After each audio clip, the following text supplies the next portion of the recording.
Howdy, folks. Is Val Mike here. How is everybody doing so far today on the panel? Oh, lovely day so far. We're getting there. Oh boy, much fun. I'm enjoying the fog and the clouds this morning. Yeah, it is kind of overcast, even down here in San Diego. It's no sky July. So That's what we call. That's what we call it here. No sky July. Just so I can Excuse me. cancel. Did we send Danny left the link? Yeah, I did. She said she's got family in town. Yeah. Oh. There we go. Just so I can. Yeah, she said earlier. Yeah. Sorry, can't join today. Family visiting. There are 2 adults, 3 teens staying in my 2-bed, 1-bath apartment. That means she's sleeping in the bathtub. There was a time where, for 6 months, the younger Vile kids stayed with their mom and grandparents in a 1-bedroom, 1-bath place. So that was 3 kids, 3 adults, 4 if you include their mom's occasional boyfriend, for 6 months.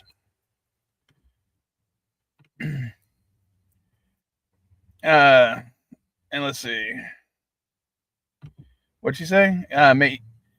May you have the afterlife you deserve, Lindsey Graham. Speaking of that,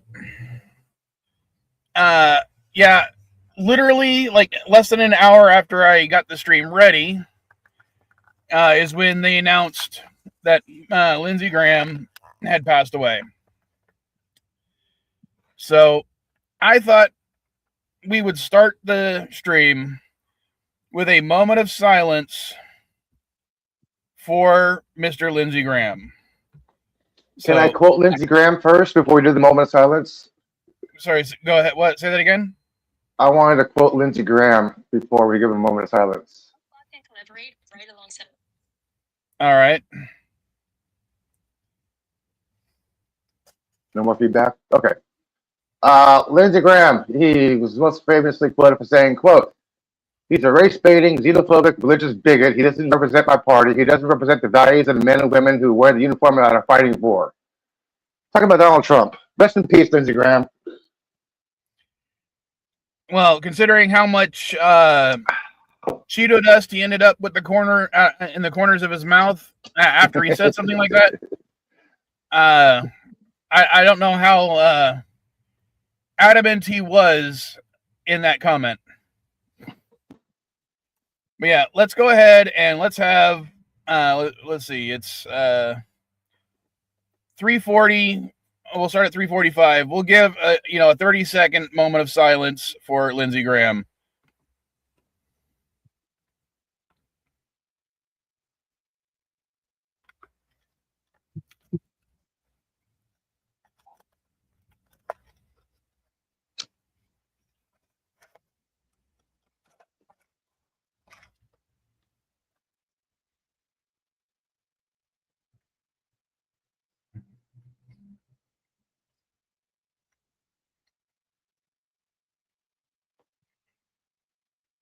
Not bad.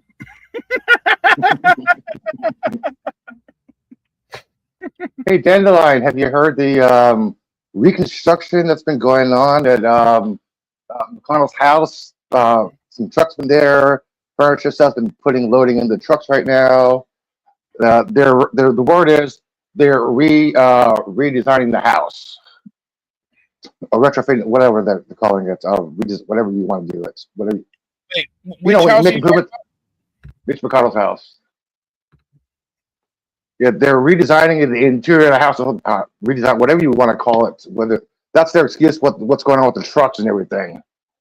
But yet, McConnell has yet to be seen, and every single person who has been asked about it has given the exact response: a 20-minute conversation about Iran and the state of the country. Every single person said they had the exact 20-minute conversation about this.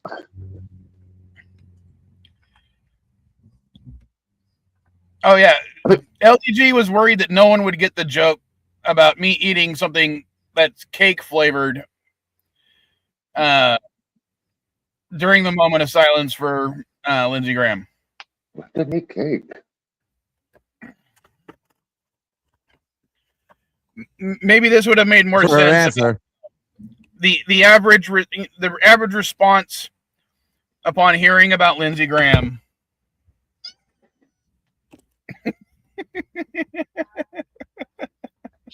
Ugh. All right. Anyway. Anywho. So what's going on? Yeah, let's go ahead and move on to Mitch Happening. McConnell. You know, Mr. Turtle Man himself. Turtle. Oh, he's the next one, isn't he? Well, no one seems to know whether he's even alive or dead. He's Schrodinger's politician right now. And I think that's how the Republicans want it to be, because they really can't afford to have his seat go up for re-election. And I honestly believe that they would rather say, you know, deny he has died if that is actually the case.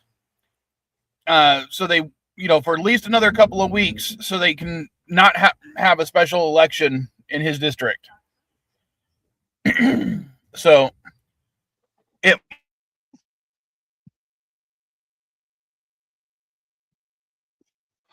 All right, so these senators, they can be replaced with anybody now.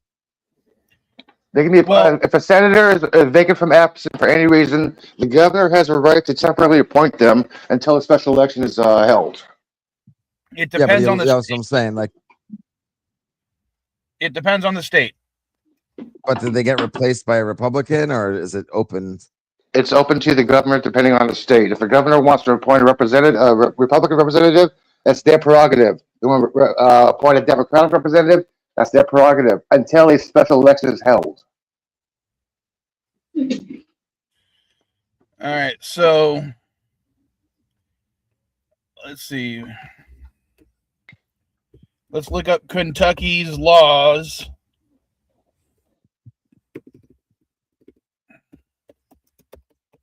Regarding senators. Deadline says not Kentucky. They changed the rules so the Democratic governor can't replace a Republican senator with whoever they want. All right. Under Kentucky law, following a recent 2024 legislative update, if the U.S. Senate seat becomes vacant, the governor is legally required to call a special election, eliminating the option to appoint a temporary replacement. So they're obligated, but I think they were saying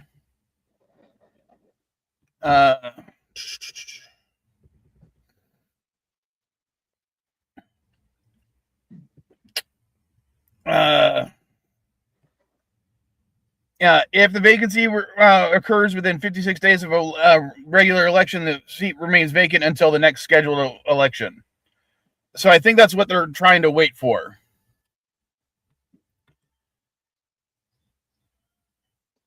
The rule was created specifically for Mitch passing suddenly.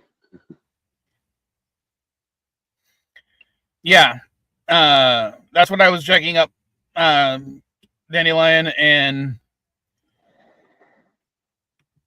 yeah, it looks like they kind of understood that this might happen. To be honest, I don't think the law is necessarily bad, but it might come back to bite them in the ass. We'll see. I still don't understand what the secrecy around everything has to be for, unless they're trying to do something nefarious. That could just be the conspiracy brain talking, but I don't know. And did Chris ever say anything about not showing up today? I don't recall that. He said he might not have a stream today, but I don't know if he's going to show up or not. I'll text him. Man, let me send a text. I'll find out what's going on.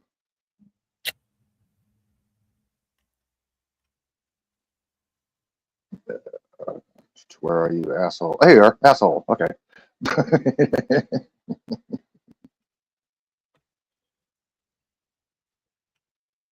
If I can spell. Yeah, but I think they don't want to admit that he's actually incapacitated or anything like that. I mean, hell, remember the videos of him just pausing for minutes at a time, and seemingly not knowing where he was or what he was doing. I think it was those symptoms are, those types of actions are indications of microstrokes happening. And that could mean that, he was cognitively impaired for the most part. And, I don't think that they really could afford to lose that Senate seat.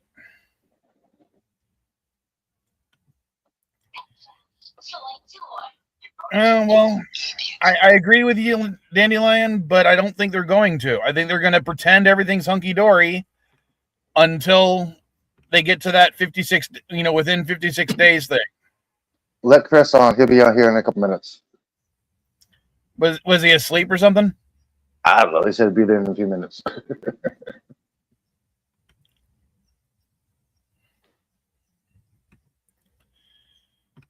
Because I he lives closer to that region. I, wouldn't mind his opinion on it.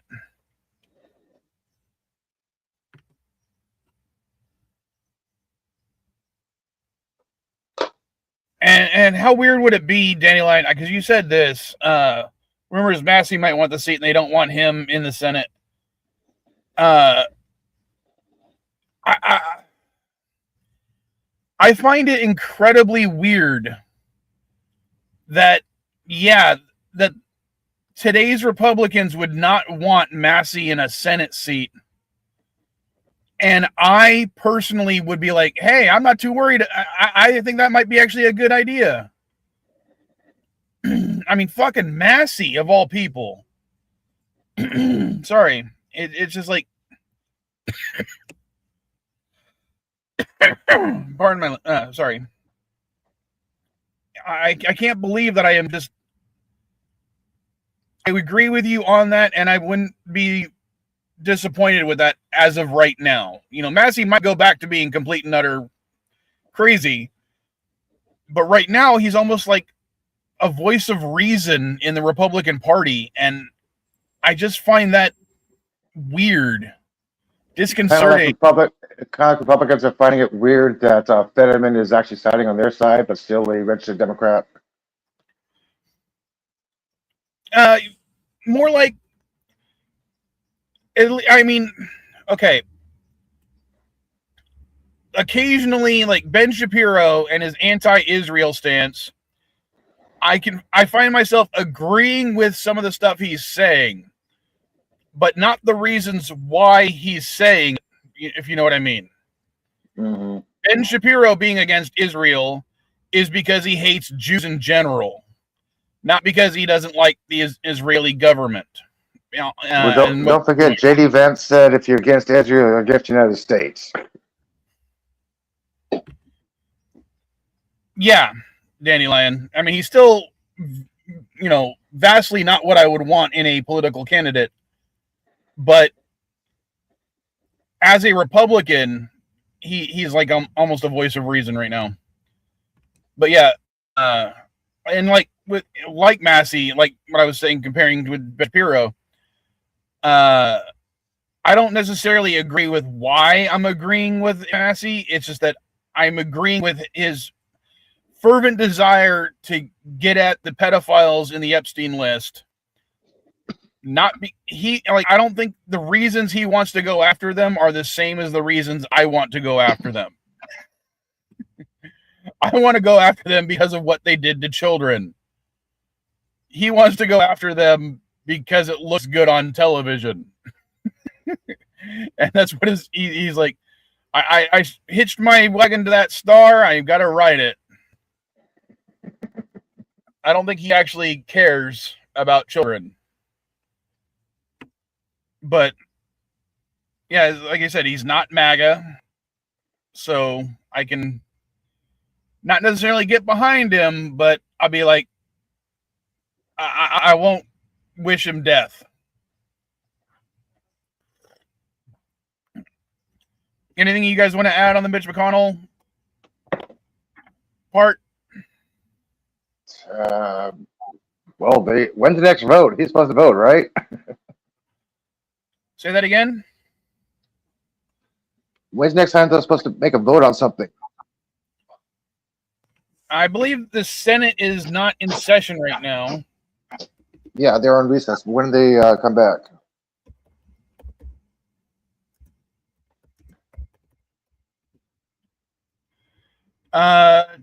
Actually, they're supposed to reconvene tomorrow. What the fuck? They're supposed to reconvene tomorrow at 3 p.m. They're not even starting their day until 3 p.m. What the fuck? Are they supposed to vote on anything? Because if they are, who's going to be voting on Mitch McConnell's behalf? Because I know that one Republican was caught voting for somebody, hitting the button on their desk. I forgot who that was. All right. Let's see.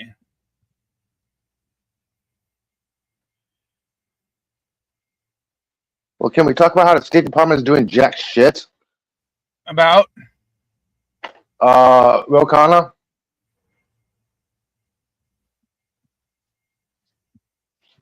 About what? About Ro Khanna? Remind me what that is. He's a Democratic congressman.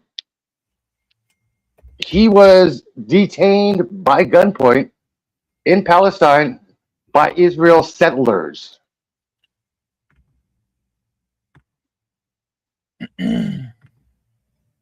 State Department has been zero words on this.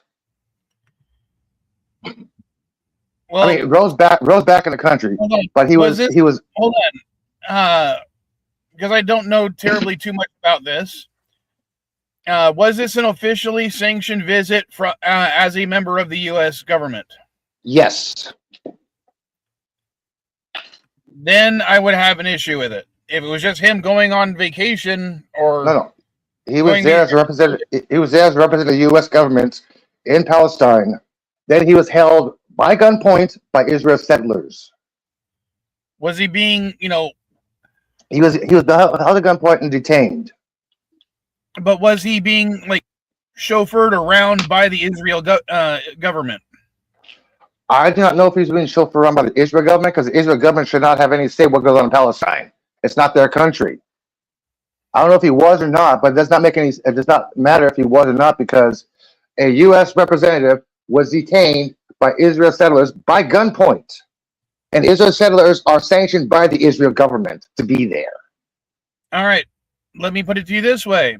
If the same thing were to happen about, say, a member of Israel's parliament was detained by some good old boys down in Texas, would you really blame them? Because do you think that these settlers know who the fuck that is? I didn't even know who the fuck that was.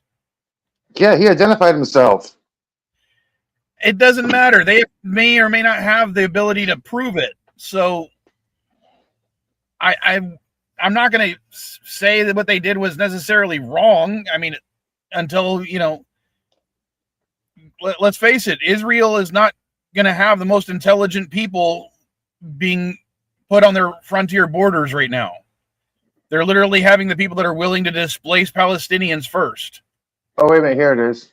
Israel settlers and Israel military personnel. Yeah. Same thing. I wouldn't put too much stock in the intelligence of your average Israeli military officer.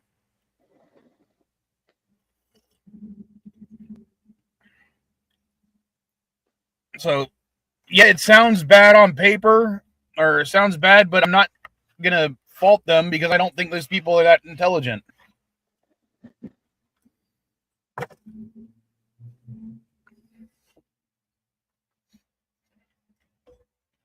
I'm not going to fault accidental stupidity and ignorance. I don't think it was accidental. Like I said, I don't think. I was not there. I'm just reading stories and reports. If it was intentional, that's different. But I'm not going to make that claim until I have more evidence.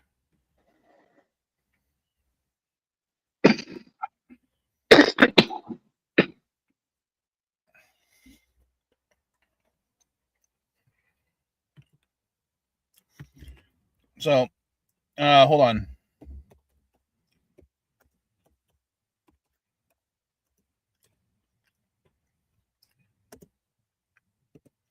Okay, I'm holding on.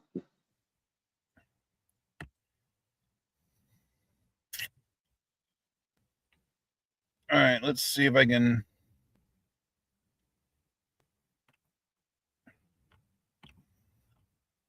Oh.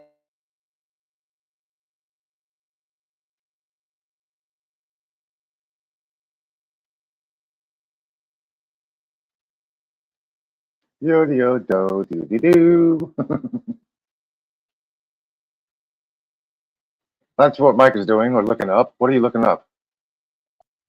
Well, since you brought up Israel, I was going to talk about some of the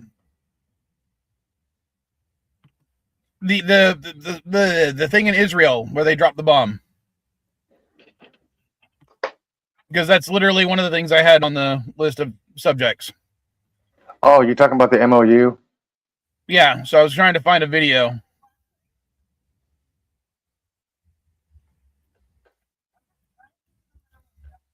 Can you, okay, since we're talking about the MOU, I want to know if you can clarify this timeline I'm a little confused about. The MOU was signed by Trump last month for a 60-day temporary halt to ceasefire with some agreements, like Iran having complete control of the Strait of Hormuz with Oman. They're talking about halting all nuclear production. They're talking. The MOU was that Lebanon would no longer be attacked by Israel. Then it got signed. Then a couple hours later, Israel attacked Lebanon, and Iran is claiming that the MOU was violated. The ceasefire was violated. Then, because they retaliated, then the U.S. said that Iran violated the ceasefire. Then they decided to close the Strait of Hormuz. I'm like, wait, you're closing the Strait of Hormuz? That's the second violation of the MOU, because you gave control of the Strait of Hormuz to Iran and Oman. So what is going on here? I'm a little confused. Who actually violated the ceasefire?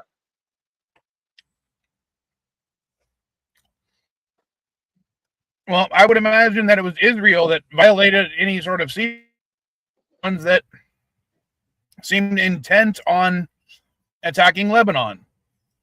And part of the agreement that Iran tried to agree to was saying that if they want a ceasefire, Israel has to stop attacking Lebanon. And the U.S. is blaming Iran for breaking the ceasefire because they retaliated when Israel attacked them. That's why I'm a little confused about the narrative. Who exactly is in fault for breaking the MOU? Is it Israel, U.S., or Iran? Because I'm getting narratives from every single side. People on the left are saying Iran broke it. People on the right are saying the U.S. broke it. I'm a little confused about this. Like I said, I don't go by one side of the news. I go by all sides. I read both sides of the panels, what their opinion is and what they're reporting. That's why I'm confused. I know that Iran was still firing upon any ship that went through the Strait of Hormuz without their permission. So I think the U.S. is saying... Say that again. Iran is still firing on anyone who's going through the Strait of Hormuz without their permission. They're firing on ships that are not going through the designated route that Iran said. The ships that are going through the designated route are not being fired upon. Yeah. If they're doing it in a way without their permission, then yeah, they are getting fired upon. Yeah. All they have to say is we're transporting here. Here's our path. They're going through the regular path. Okay, they're buying. That's all I have to do.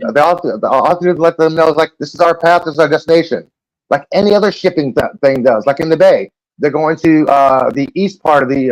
They're going to drag the east part of the bay. They're going to drag the north part of the bay. No, they have to let people know where they're going on that ship. So yeah, they let Iran know, who's in control of the Strait of Hormuz, going to MOU. they will do this. But if they don't go by that, they're going to be in violation. Because if a tanker goes under the Golden Gate Bridge here in the Bay and goes immediately to the right and makes a U-turn, that's a violation. They can't even legally do that. They have to let the people know. Elihu, you're going into a lot more detail than you need to. Basically, Iran is, if they're not following their rules, Iran is shooting at certain ships. And I think that's what the U.S. is claiming was breaking the ceasefire. Whereas Iran is claiming, no, Israel, your ally, is still attacking our ally, Lebanon, and we're saying that's violating the ceasefire. Either way, I don't think it matters because I don't think there was ever a hammered out deal or agreement to begin with. The whole idea that this administration is capable of coming up with a plan to deal with what's going on, a problem they fucking started, is laughable. I don't think it's going to happen. I think that this is going to keep happening until this administration is no longer in power.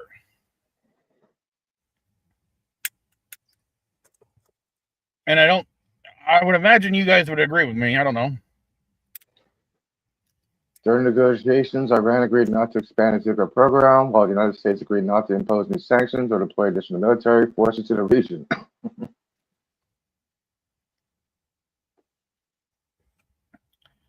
So, but as for the little video I was trying to play of that bomb, basically that bomb was the largest bomb or explosive dropped since Hiroshima. That's the one people complained that phosphorus was used, right? I haven't heard anything about that, but considering the way that phosphorus is normally delivered, it probably wasn't contained within that exact bomb. Just knowing what I know about munitions. Now, just like you put in the gun, you hit the trigger and pull, boom, explosion.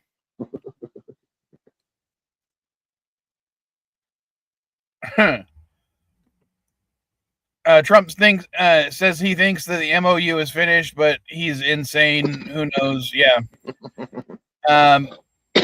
Now, that specific bomb that was used by Israel, from what I understand, they decided to drop it on a Lebanese village.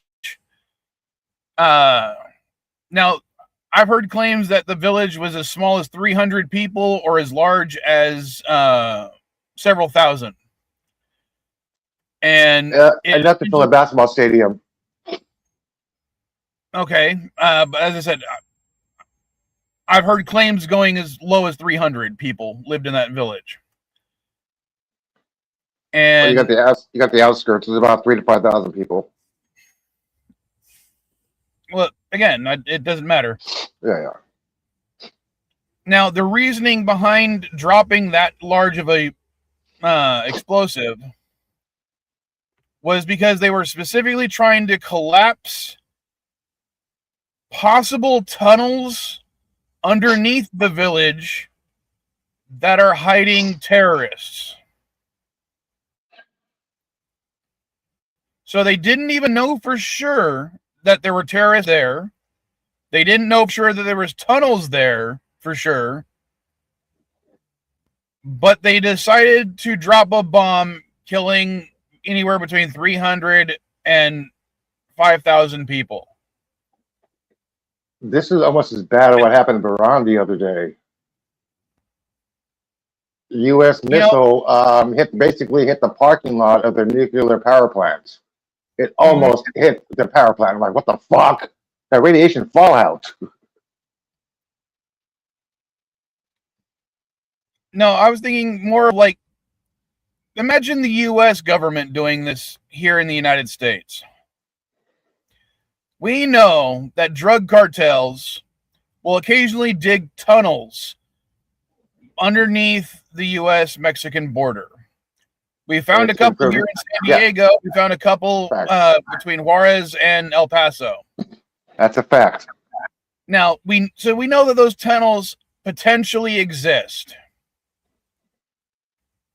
That's like saying the United States government should be allowed to wipe Juarez off the face of the planet because some tunnels might exist.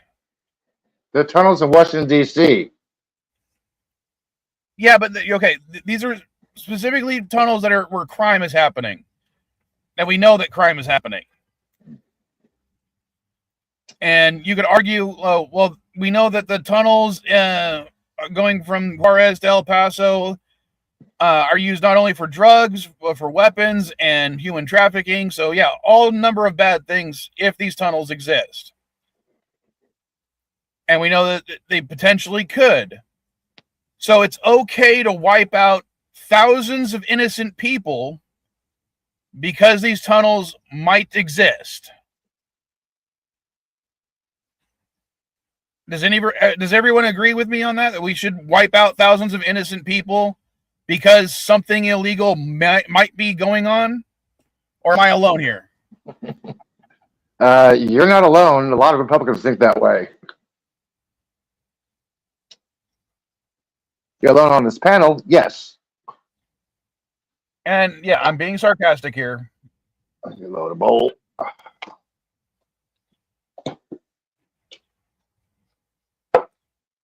I just, to me, that they're not, it wouldn't have mattered whether those tunnels existed or not. The current administration in Israel has made it clear that they don't give a shit about civilians that may or may not be innocent. They just want to kill everybody around them now. Granted, Israel's gone through some shit in the past.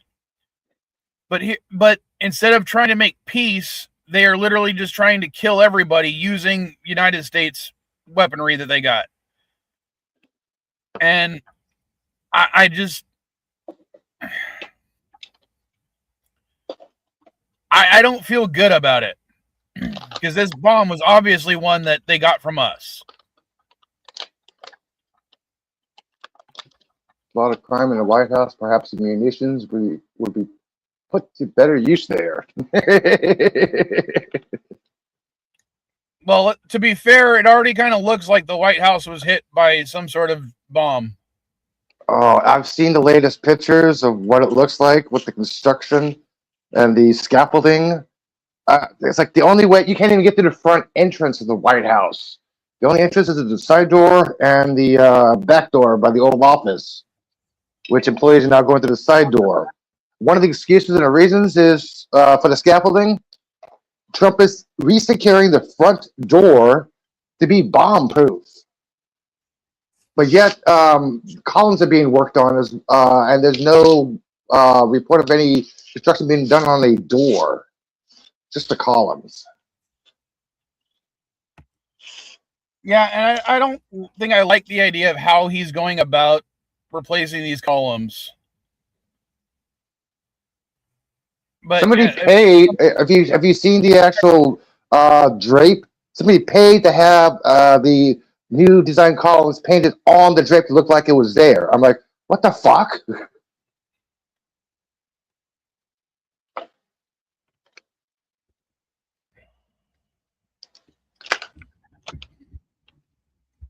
All right, so the deals with Iran. I mean, last week we were literally talking about how even in the Senate, they were announcing that the Iran peace deal was already dead in the water. So, what is the United States actually doing to try to negotiate? To my knowledge, Jared Kushner, who has no U.S. special privileges, whatever, except for the word of Donald Trump, is the key negotiator for the Iran deal. Last month, Kushner's company got a couple $1 million contract during the negotiation. Don Jr. got a contract for drones during the negotiations. I'm honestly confused about why we even give a shit about the Strait of Hormuz. 2% of the U.S. oil comes from there. So why do we give a shit? Hold on, Elihu. Let me set it up first. I might take some pauses, but that's to make sure I can say what words I want specifically. Okay. Now, the Trump administration has always been about drill, baby, drill, and American oil supremacy. If the United States is drilling more oil than ever, producing more oil than ever, why do we care about the Strait of Hormuz?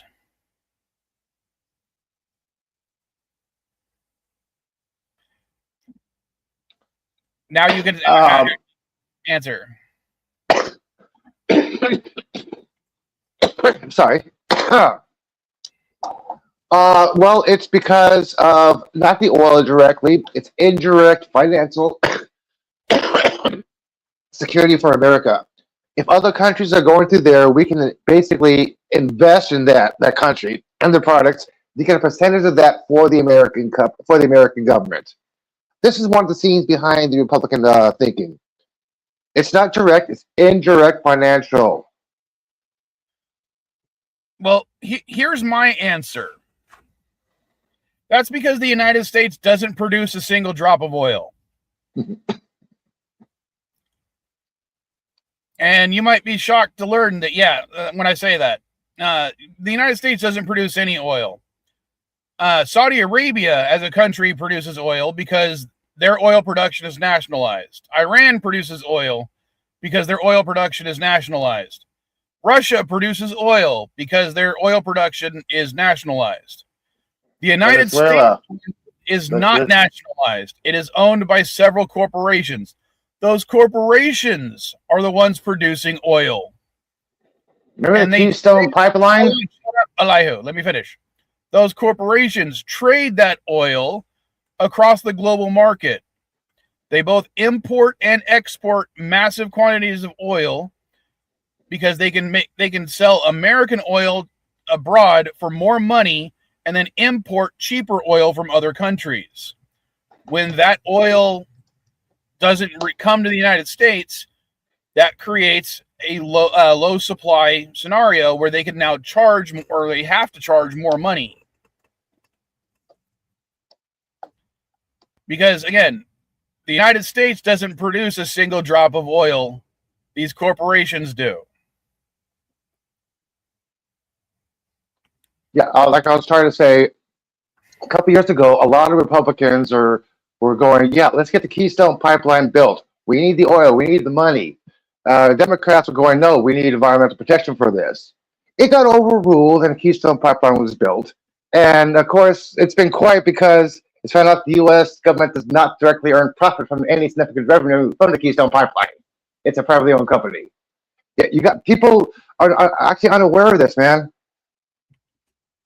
Yeah, there may be refineries in this country, but yeah, we only sell a little bit of that to government contractors, then to mobile stations, kind of like that Freedom gas station thing that exploded on the White House thing. Nobody knows who's running it. Nobody knows what company is behind it. They don't know if it's Chevron, BP, Mobil. Nobody knows. That's private information right now. It's been not publicly released. The White House refused to release who is the owner and making profit off these Freedom gas stations.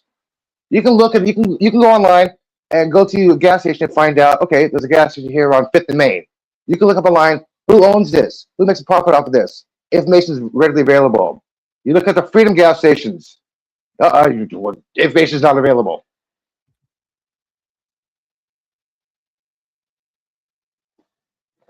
Not everybody has access to one of those Freedom gas stations, by the way. Well, to be honest, even if I had access to one, I wouldn't buy gas there.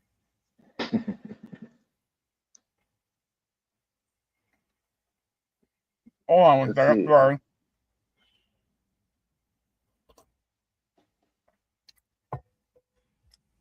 The Alaska pipeline. Yeah, Alaska's getting money for it.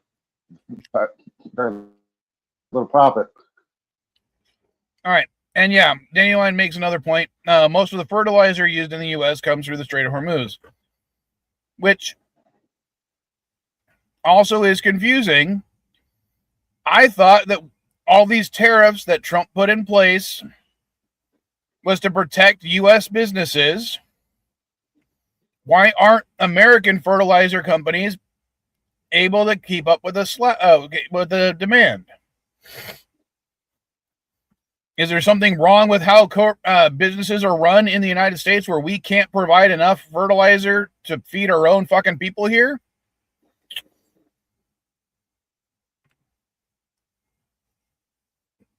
He said very sarcastically. Yeah, you'd be the greatest communist. Now, free housing, free childcare, free food, school lunches. And Dandelion, you make a point. Trump would not hesitate to nationalize oil. I wouldn't have a problem with nationalizing the oil industry in the United States. I think it would vastly make gasoline cheaper and heating, propane and other things we get from oil would be made cheaper. So if he were to actually do that, I might actually support that. Well, rocket fuel and jet fuel is cheaper than petroleum for our cars right now. But when you're saying that he's claiming that U.S. ownership has part U.S. ownership in several companies, that's not socialism.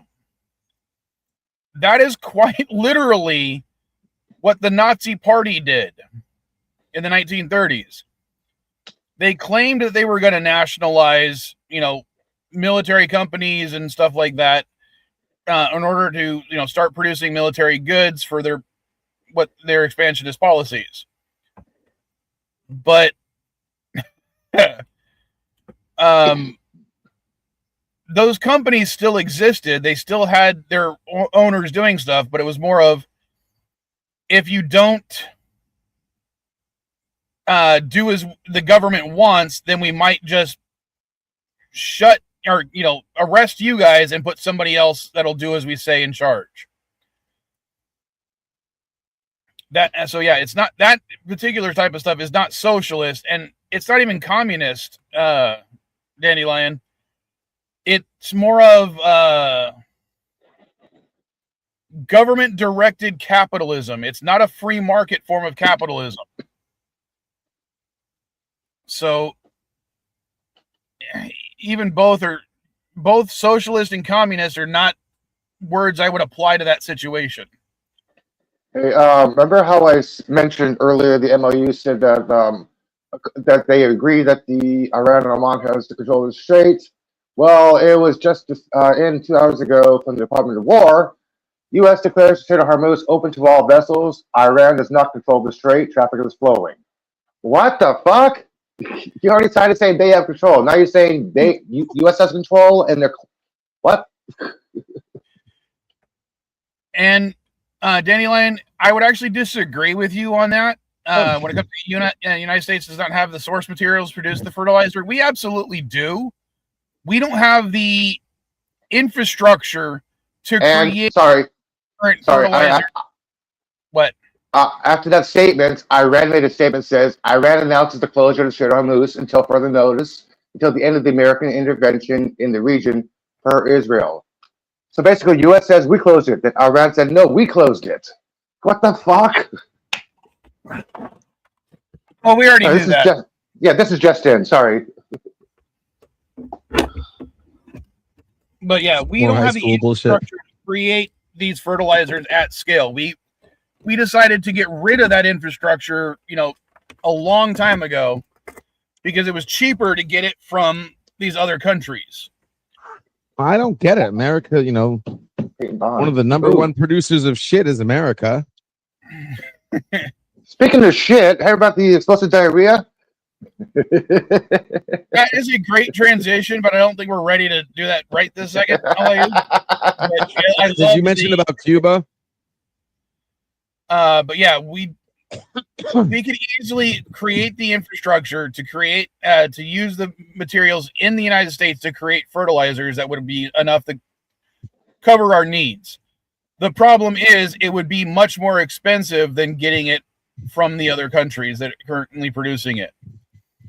And I don't think that they, remember, we have a free market system here in the U.S. We would rather do things cheaply than do things here in the United States. And LDG. Sorry, go ahead. Even with the Strait of Hormuz being closed, the ability to import those fertilizers still doesn't, the added cost will not deter them from actually building the infrastructure back here in the United States. For them to do that, it would cost billions and billions of dollars, and they would lose money for their stockholders, and that's the one thing they would absolutely not want to do. So, yeah. LDG, to answer your question, Cuba has had 4 blackouts in about 3 months. One of the main reasons is because U.S. is not allowing Russia to provide them with the oil for the power they need, although they claim they have free trade right now because sanctions lifted. Venezuela is supposed to help them, but U.S. is stopping them from doing that. Right now, it's U.S.'s fault, my opinion, that Cuba is suffering a blackout because they're not allowing their people to get the necessary oil from Russia or Venezuela. And how you doing, Chris? He's awake. All right. I didn't get home till about 3:30 this morning, so actually it was more like 4. So, and to just let you know that was like maybe 2.5 hours of sleep that I got today. So that's all right. My body's used to it. So, coffee. If it makes you feel any better, that's about an hour's more sleep than I got. There you go. Coffee, dude. Coffee helps. Sometimes cocaine too, though. I mean, let's be honest. No.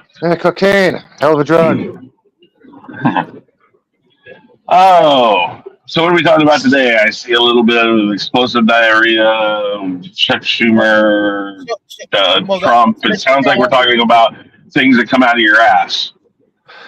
Well, so far we haven't got to the bottom 2 categories yet.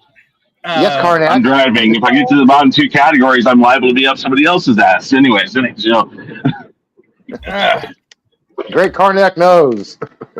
So we met. I think what they did was they figured out how to solve the manure problem by creating this sickness that's going to force the shit out of everybody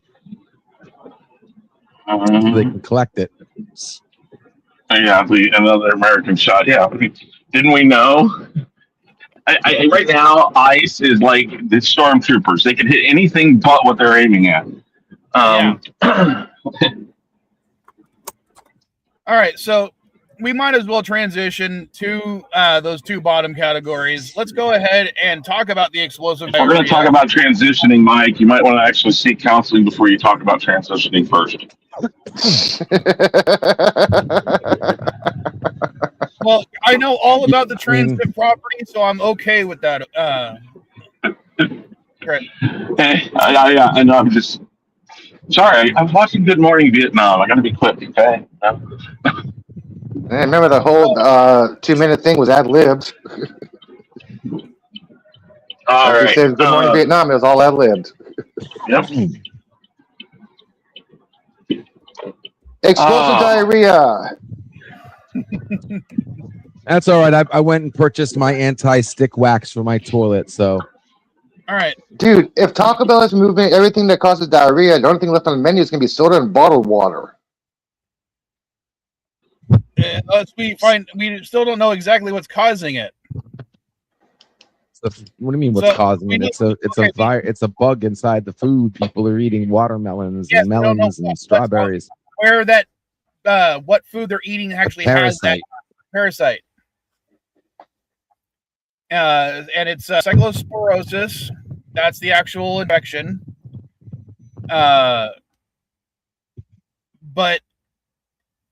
now, I do think that this is a little bit overblown. Yeah, it's hit about what as of right now 1,400 people. So it's not like it's a massive issue. Well, I thought there was already like thousands of cases in Florida. Yeah, about 1,400 cases across the U.S. right now. No, I was hearing a lot more than that. I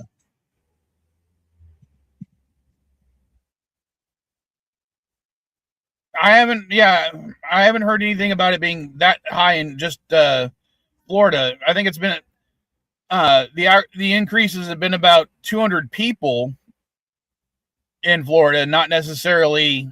All right, so 3,000. So there's 3,000 confirmed. Guys, as of July 9th, 843 people confirmed domestically acquired cases across 31 states. Yeah, there's over 1,500 in Michigan alone. Yeah, 1,600 in Michigan, in Ohio, 400 in New York, 3,000. 200 in North Carolina, 49 in Florida, a dozen scattered in Colorado, India, and Pennsylvania.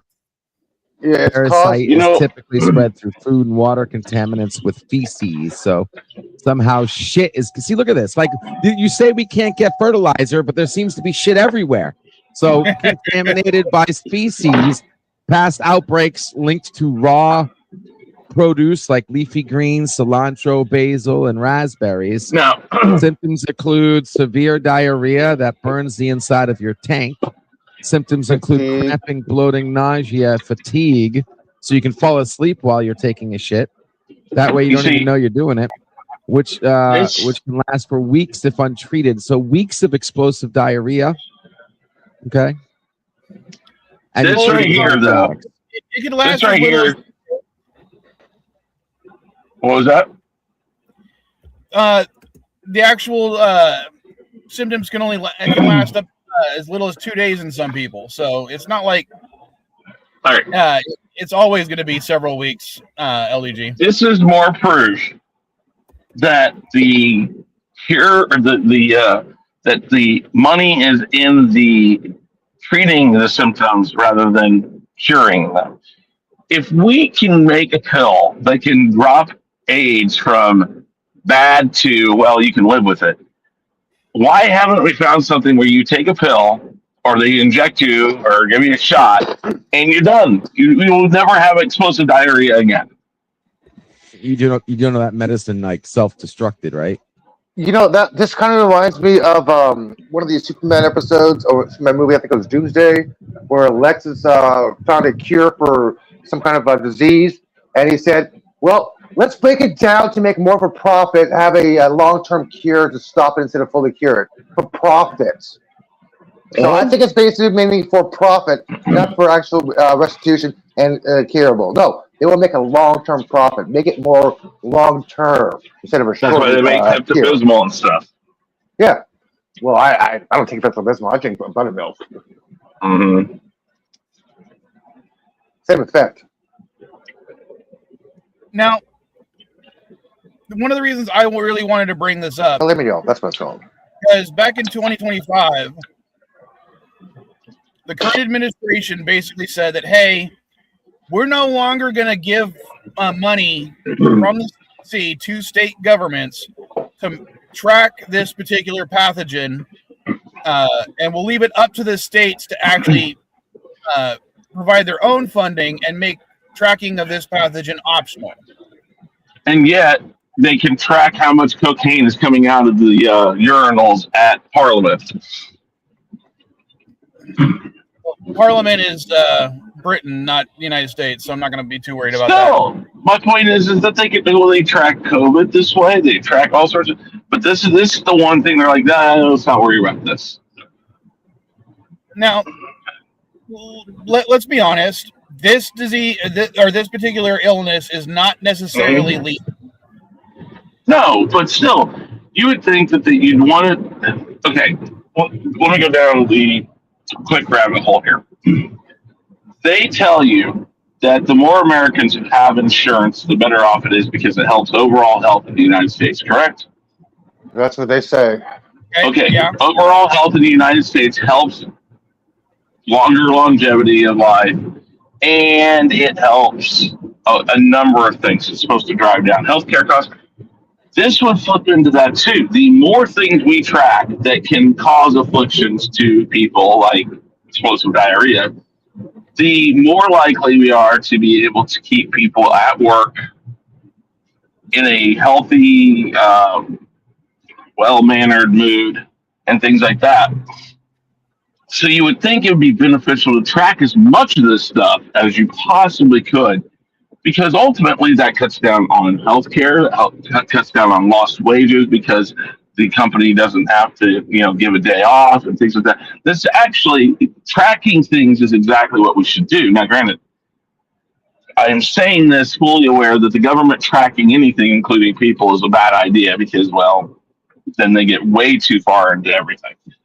But I mean, I'm just saying it doesn't make sense why they stopped tracking certain things if they've tracked them before.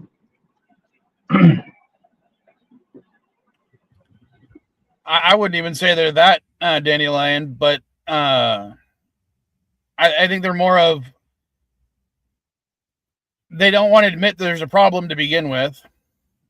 But here's my thing about leaving it up to the states to actually provide their own funding. Let's look at the states that are being hit right now. We have cases in Ohio. We have cases in Florida. We have, what were the other states that are being hit? Sorry. All right, so the states primarily being hit are Michigan, Kentucky, Illinois, North Carolina, Virginia, Tennessee, Georgia, Florida, and Texas. Also New York. I will admit quite a few in New York as well. The rest of the states are not really being hit by this. Now, I would argue that considering Texas, Tennessee, Georgia, and Florida are being hit, that Arkansas, Louisiana, Mississippi, and Alabama are also being hit. They're just not being reported. Same with South Carolina. But that's just my opinion. Don't take that as fact. California is not one of the states primarily being hit. Washington and Oregon are not states that are primarily being hit. So let's be honest. Those are democratically run states that are actually providing funding so that this thing could be tracked and taken care of beforehand. Yes. So maybe there's a reason why. Maybe the reason why these particular states are being hit so hard. Granted, Michigan is also a blue state primarily.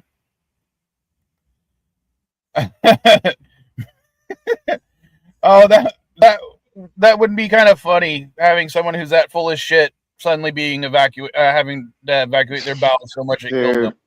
1 fucking second. Give me about 1 fucking second, man. But yeah, I would estimate that the states that are able to fund these programs are the ones not being hit as much.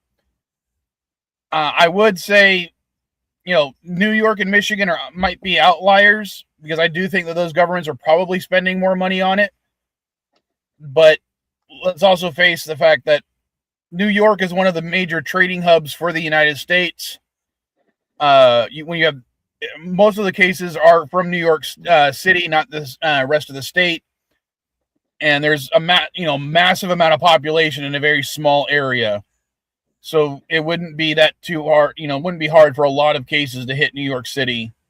When it comes to Michigan, I don't know as much. I would estimate that they've had other issues that they're trying to focus on in the last year. So that might be one of the reasons why they weren't able to get ahead of this as much as other states that are more democratically leaning. Because let's face it, Michigan has been a target of this administration for the last year.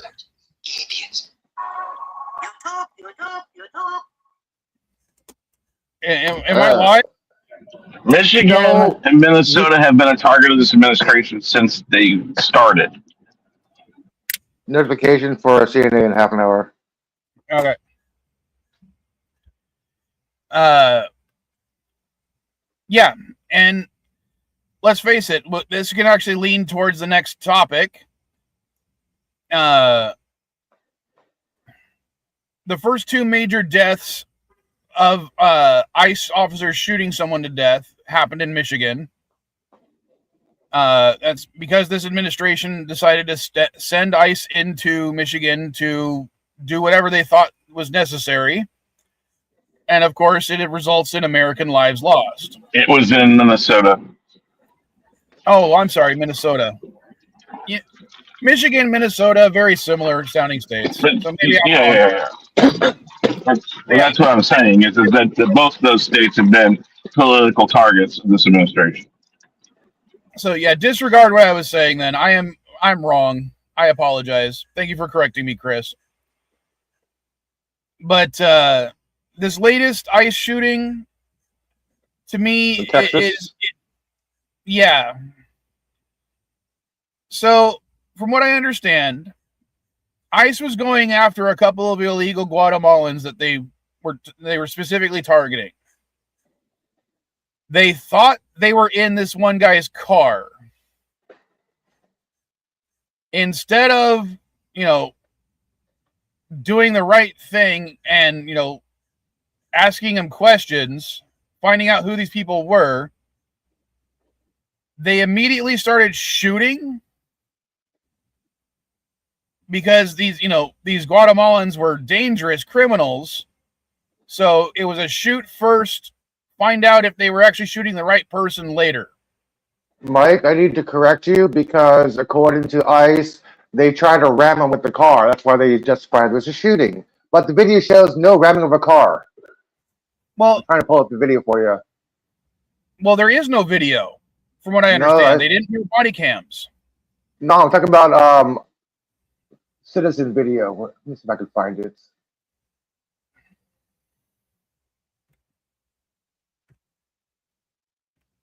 I remember reading it, so hang on a second. Let's see where the hell is it.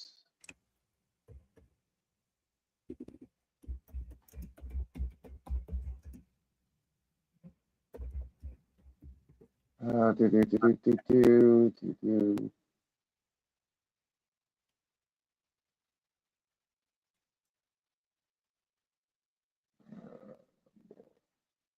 the hell is that?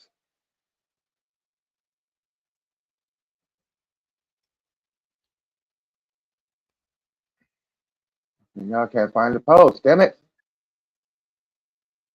This post is no longer available. What the fuck? Does that surprise you? No.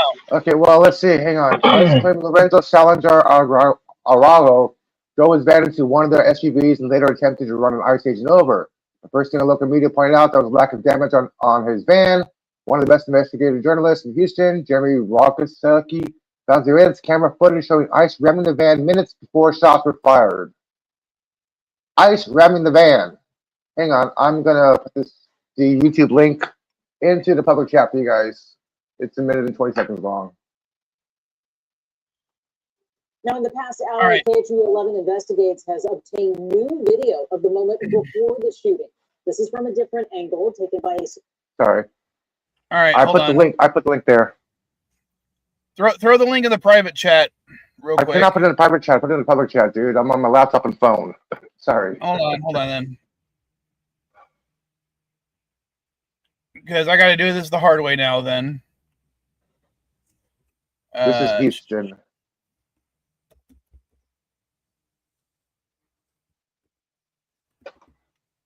Unless Chris wants to share it. Oh, he's driving. Never mind. Sorry. Watch those sharp left turns, man.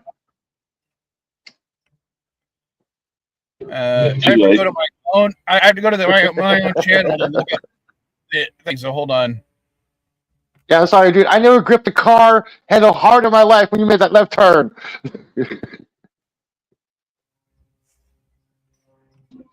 Be quiet. You lived. I thought the helicopter dip was bad, but Chris is driving. Holy shit.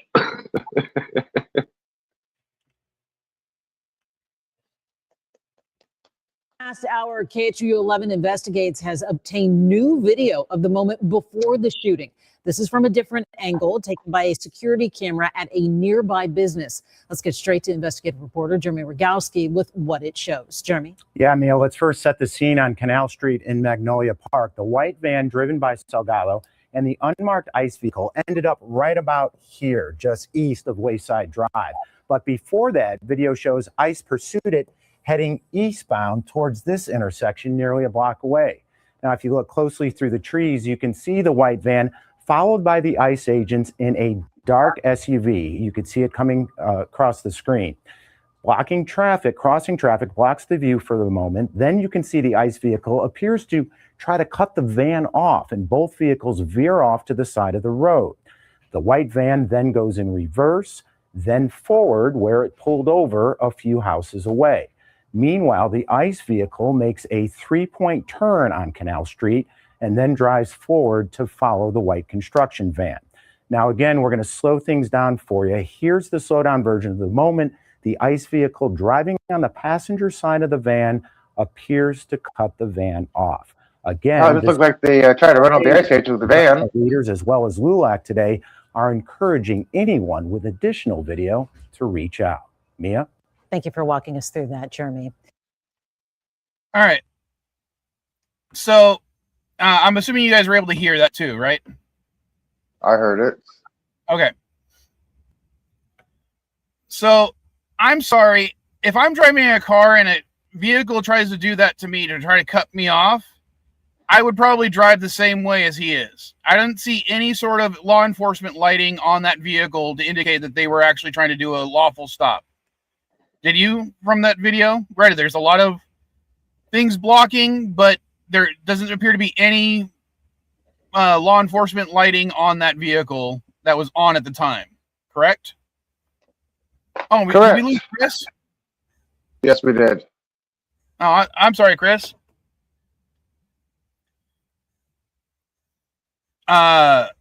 So if a vehicle is doing that to me, I would act probably in the same way that that van acted. Would anyone else act any differently on this panel or in the chat? It's the same way as the if a couple guys come up to me and all of a sudden grab me without identifying themselves as law enforcement, I'm gonna fucking punch back. If I'm in a car, someone does that to me, that's considered road rage. I'm like, I'm gonna be defensive right here. I'm gonna be defensive against my own vehicle, against my own life.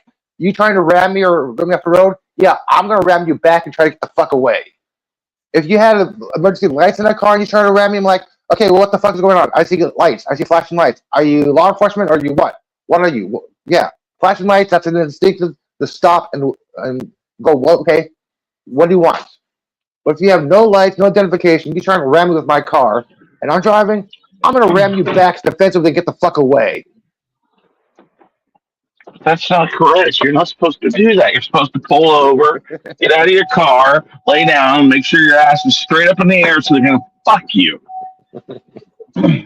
Now, this is just ridiculous, but this is how it is. Again, and yeah, we've talked about this with Alex Purdy and Renee Good. Obviously, they don't know what they're doing.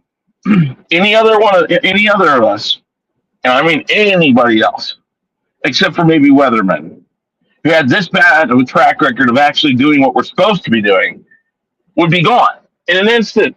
And I know it's not the same people every time, but it's the company as a whole.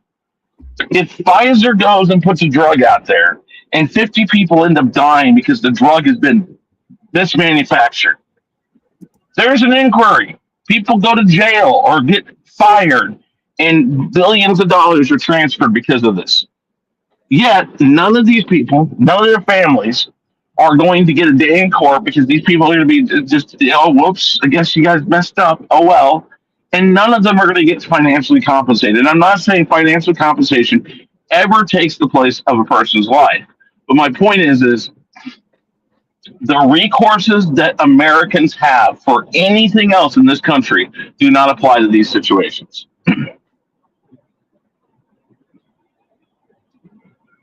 This is one of the reasons why California has the law of observation. It basically states that you can record any law officer, whether it's federal, local, state, as long as you're That's not not a interfering with the state. operation. I know, hang on. As long as you're not interfering with the operation, you can legally stand across the street and film a cop. You can legally stand Yes. across the street and film an ICE agent. Yeah, That, as long as that you're is not American interfering. law. That Yeah. is American law. That isn't just state. That is when California you was work for the precedent of that. government. One of the first things they'll tell you if you work anywhere where there are people, public involved, and when I mean public, I mean non-military personnel, people who are civilians. They will tell you you're going to be working around civilians. If anybody pulls out their cell phone, you let them do it, as long as they're not in your way. So if you work as at the long as airport and you work for TSA, actually doing your job, you are Yes. not allowed to interfere. so for instance, in this is where you hear the government say, "Oh yes, but you have to be like 15 feet away." Blah blah blah, blah all this stuff. That's not true either.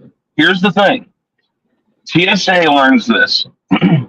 When you are looking through a person's bag because you pulled the bag to have extra search done to it, they can be right next to you. They're required to be right next to you because you're supposed to have them watch you do it. But they can record right there. This has been brought up in court. This has been used in they have to stay 15 feet away. As lawyers have shown in court, if there was an actual distance involved in how far away they had to be, then TSA is the exact example of why it doesn't exist. Because you can be right next to the person, side by side to the person searching your bag, and record it with your phone, as long as you don't have your phone right in the way of their hands. So the distance thing isn't even a thing. You can't, you don't, across the street is not a requirement. It is as long as two things. You do not interfere with their job and you do not cause harm. And meaning that you may not be trying to cause harm to an officer, but if an officer feels you're being too close, puts them in harm's way, they can ask you to stay back. Now, that's when people get in trouble. Is they'll say, I have a right to do this. I have a right. Yes, you do. But when an officer sits there and says, please stay over there, that's all they can ask you to do. Or if they're mean about it, get the fuck back. It's like, hey, okay, I'm in your way. Let me take a couple steps back. Yeah. Again, we can argue the eloquentness of we can argue the eloquentness of certain officers over other officers. Other officers are like, hey, please, sir, can you do this? Listen, I know you have a right to do it, but please do it over there. That's the right way to handle it. But there are plenty of officers who are like, get the fuck out of my way, go over there. Normally, I would agree with you on that, Chris, but that's because most police officer training programs are a lot longer than the amount of training that ICE agents are currently getting. Yes. I know this. I brought this up months ago now that a friend of mine who still works in the government. Dandelion. Levioso, Yeah. not Leviosa. A friend of mine who works in the government still had basically told me that it's like open season for hiring for ICE. And that includes looking past disciplinary actions. That looks past their personal, how would I put it? Their personal life behavior. So, for instance, anybody that has a domestic violence charge or investigation has been investigated for domestic violence, whether or not it came up, yes, they did, or no, they didn't. Those people are typically exempt from getting jobs like ICE. Right now, they're exempting those things from being even looked at. So, in other words, you could have a guy that has beat the crap out of his wife, beat the crap out of every person they've ever arrested, shot somebody out of retaliation while in the line of duty, and that person could be an ICE agent right now, as long as they weren't prosecuted and put in jail. You could be a suspended police officer to become an ICE agent. Exactly. And that's the thing. That has never been the case before, and it never should be the case. Before I end the stream, I want to bring up something about the whole domestic violence thing you were talking about, Chris. Mm-hmm. This may be shocking to some of you guys. I have been accused of domestic violence. In fact, I was found guilty of committing domestic violence. Oh, I No have, way. but I wasn't No found way, guilty. dude. You've one up me. Hold on. You've one up me, Mike. Let me finish the story real quick. Caddy's mom accused me of domestic violence when the actual charges were filed by state officials. Basically, they decided that there wasn't enough evidence for any for actual assault charges, and they dropped it down to verbal assault because I couldn't prove in court that I did not yell at her, but any of the physical things that she had said, she accused me of. Even her own doctors were like, "There's no evidence." But I was found guilty of domestic violence. Now, that really put a temper on my job opportunities because at the time I was going to be a teacher. The California Teaching Association and most of the public schools in California would not hire me because of that accusation alone, even though as of now, my arrest record and my conviction were not overturned, but were expunged. But I still cannot be hired by a high school or an elementary school in the state of California or public school in the state of California because of that original charge. Exactly. But I could even if you hadn't been found guilty. Yeah. Even if you had not been found guilty. Yeah. That charge stays on your record. And whether or not you proved. You can have the charges expunged, but it will always show we're still arrested. What I mean is in your background, it will always show up because it's considered family court, and family court issues always show up. Again, I have one. My ex-wife applied for an ex parte and accused me of some bad crap in that. And I went to court. She didn't show up, and I said, "Wait a minute, I want to talk to you about this, judge." And basically, the judge said since she didn't show up, it was dropped. And then the judge told me after I explained everything that she had said and how it was false and how she was lying and all that. She says, "Well, if she had shown up today and you brought this to my attention, she would have been in jail." But the thing is I can't get rid of that. It will always show up on my record. And the thing is like you said, most schools will not even look at you, even if you haven't been convicted. If you have been, and even if you had it expunged, they just won't. It's period. You're gone. Yeah. The thing is most police departments won't do it either. Yeah. Right now, ICE is an open for hire bully patrol. And yeah, that's the issue that we have. And here's the thing. And I are not bad. I would not say me and Chris are violent people. But no, based on our arrest records, there are certain jobs you can't get, which includes teaching and being police officers, but we could still be ICE officers as of this administration's policies. Yeah. The bad thing about this is that I cannot because my first word on the bio on the X, it says Antifa member. I probably wouldn't be ICE because I'm considered a socialist and a communist, apparently. I can't.